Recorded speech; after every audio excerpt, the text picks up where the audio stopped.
राधे कृष्णा। अगर आपका बच्चा बार बार बीमार रहता है तो ये वीडियो आपके लिए है। मेरा नाम है डॉक्टर प्रतीक चौहान और मैं यहाँ आपको बताऊँगा कि आपका बच्चा बार बार बीमार क्यों रहता है और उससे आप कैसे बच सकते हैं और आपका बच्चा जल्दी से बीमार ना पड़े।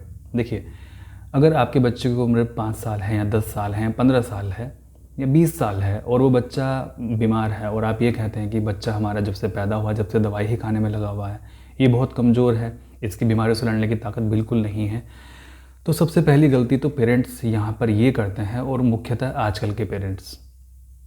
देखिए, मैं जानता हूँ कि सभी का कंसर्न होता है कि उनका बच्चा बीमार ना हो और अगर बीमार हुआ तो वो बीमार अगर हुआ है तो वो जल्दी से जल्दी ठीक हो जाए। लेकिन पहले पता क्या होता था, पहले अगर बच्चा बीमार होता था तो उसको बीमार रहने देते थे कुछ समय के लिए। लेकिन आज के समय में जैसे ही बच्चे ने छींका, जैसे ही बच्चे को एक उल्टी हुई, जैसे ही बच्चे को एक दस्त हुआ या फिर जैसे बच्चों को हल्का सा बुखार आया, आप तुरंत डॉक्टर के पास लेके चले गए और डॉक्टर ने वही किया जो उनको आता है। उन्होंने मेडिसिन दी और बच्चा ठीक हो गया, आप भी खुश, डॉक्टर भी खुश। लेकिन यहाँ पर बच्चे की इम्यूनिटी कॉम्प्रोमाइज़ हो जाती है। मैं समझाता हूँ आपको कैसे।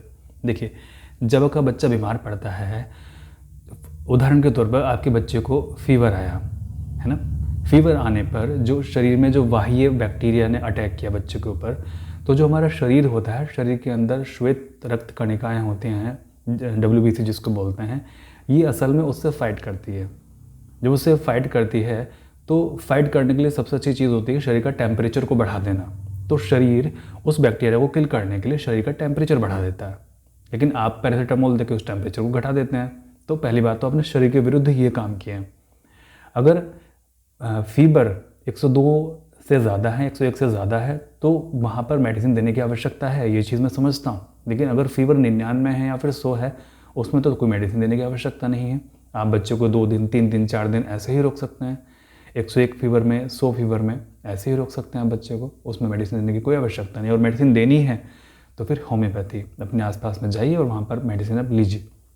तो मैं क्या कह रहा था कि जब बच्चे के शरीर के अंदर वायरस बैक्टीरिया अटैक करते हैं तो हमारा शरीर उनके खिलाफ एक एंटीबॉडी बनाता है, यानी कि एक सेना तैयार करता है अपनी, और वो उससे जगह फाइट करती है और उस इन्फेक्शन को बाहर भगाने का काम करती है।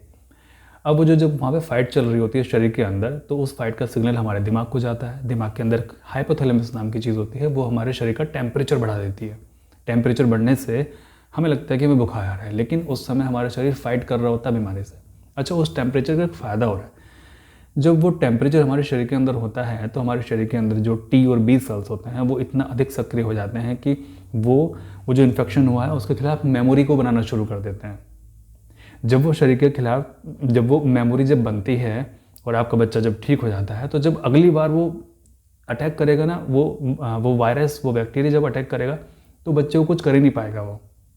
वो देखेगा, अरे इसके पास तो सेना पहले से तैयार है और इसके पास बहुत अच्छी सेना तैयार है, तो इसको हम अटैक ही नहीं करते, चलो यहाँ से निकल लेते हैं पतली गली से, किसी और बच्चे को देखते हैं। लेकिन क्योंकि आपने तुरंत से एंटीबायोटिक दे दी, तुरंत से आपने पैरासीटामोल दे दिया, तो उसकी जो ना ही मेमोरी क्रिएट हो पाई, ना ही वो एंटीबॉडी क्रिएट हो पाई। अब आप बताइए, आपके शरीर के पास में सेना ही नहीं है, बच्चे के शरीर के अंदर सेना ही नहीं है जो कि उस इन्फेक्शन से फाइट करे। अब मुझे बताइए, बच्चा बीमार होगा क्या नहीं होगा?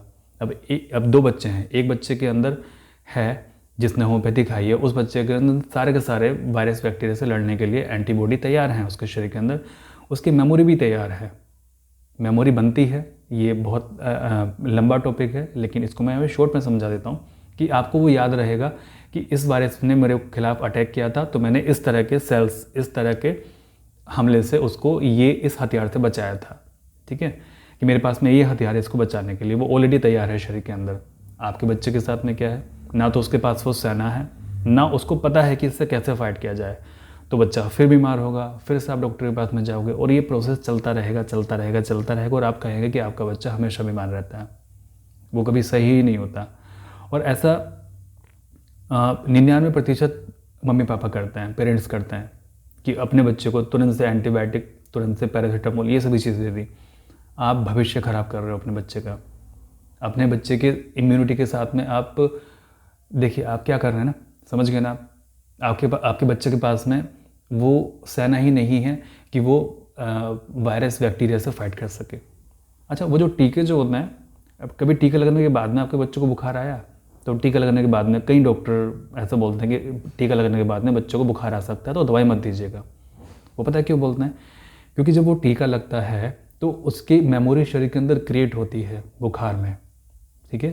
तो बुखार एक अच्छा साइन है, बुरा साइन नहीं है आपके बच्चे के लिए। अगर बुखार 101 से ऊपर है तो ही बच्चे को आप दिखाइए, उसको बुखार उतरने की मेडिसिन दीजिए, अदरवाइज़ तो उसको कुछ मत दीजिए। अगर आपको देना ही है तो होम्योपैथी मेडिसिन आप दीजिए। होम्योपैथी सुरक्षित हैं, सेफ़ हैं। होम्योपैथी आपके बच्चे की इम्यूनिटी को बढ़ाने का काम करती हैं।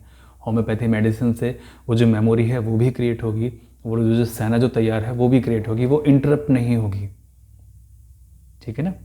तो बस इसीलिए आपका बच्चा बीमार होता है, क्योंकि आपने ज़रूरत से ज़्यादा उस पर ध्यान दे दिया है, आप ज़रूरत से ज़्यादा उसके लिए फ़िक्रमंद हो गए हैं, इसलिए आपका बच्चा बीमार रहता है। आप चाहते हैं कि आपका बच्चा हेल्दी रहे, लेकिन यहाँ पर आपने उल्टा कर दिया, अपने बच्चों को बीमार करने का काम। तो आगे से आप ये काम ना करें।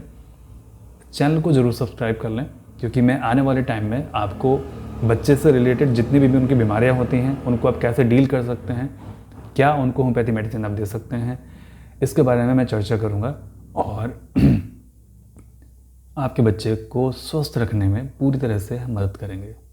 चलिए, प्रार्थना करूँगा कि आप सभी लोग स्वस्थ रहें, आपका परिवार स्वस्थ रहे, आपका बच्चा हंसता खेलता और स्वस्थ रहे।